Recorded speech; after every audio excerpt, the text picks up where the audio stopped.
ओम नमः भगवते वासुदेवाय।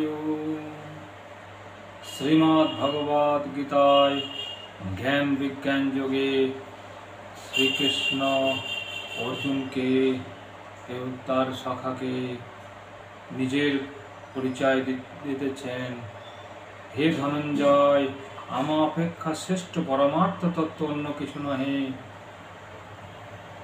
সূত্রে মণিসময়ের ন্যায় সর্বভূতের অধিষ্ঠান স্বরূপ আমাতেই সমস্ত জগৎ আশ্রিত রইয়াছে।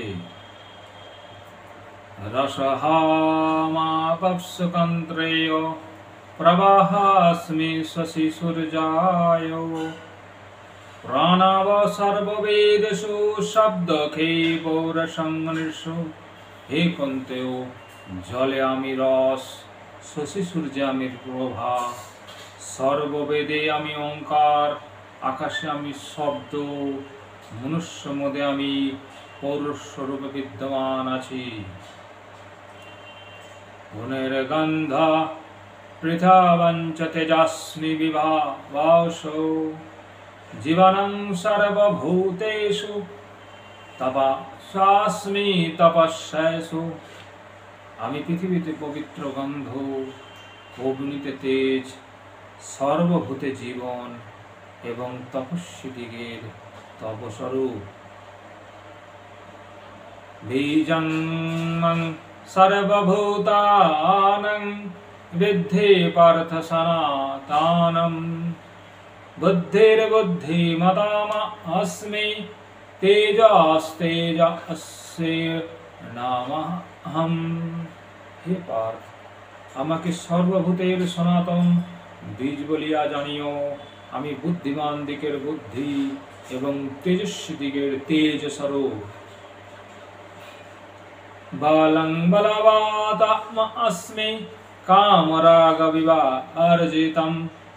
ধর্মা অবিরুদ্ধ ভূতেষু, কামাহ अस्मि ভরতর্ষভ। হে ভরতর্ষ, হে অর্জুন, আমি বলবান দিকের বল, কিন্তু সেই বল সাত্ত্বিক বল, তাহা বিষয় তৃষ্ণা ও বিষয় আসক্ত রহিত। আবার আমি প্রাণীগণের মধ্যে কামরূপে বিদ্যমান আছি, কিন্তু সেই কাম ধর্মের অবিরোধী, অর্থাৎ শাস্ত্র অনুমাত গৃহস্থ ধর্মের অনুকূল, দেহধারণ আদি এবং স্ত্রী পুত্রাদিতে অভিলাষ। এচৈব সাত্ত্বিক ভাবা রাজস্তাস্তমাশ্চৈয়া মত্তৈবাতীতানং বিদ্ধি নাদাহং তেষু তে ময়ি। সমাধি সাত্ত্বিক ভাব অর্থাৎ সম দাম জ্ঞান বৈরাগ্যাদি, হর্ষ দর্প লোভাদি রাজসিক ভাব অর্থাৎ হর্ষ অর্থাৎ আনন্দে মত্ত হওয়া, দর্প অহংকারে মত্ত হওয়া এবং লোভে মধ্যে লিপ্ত হয়ে যাওয়া, ইহাকে রাজসিক ভাব বলিতেছে। শোক মহাদি তামসিক ভাব অর্থাৎ শোক, মোহ ও নিদ্রা, আলস্যাদিতে লিপ্ত হওয়া, এই সকল আমা হইতে জাত।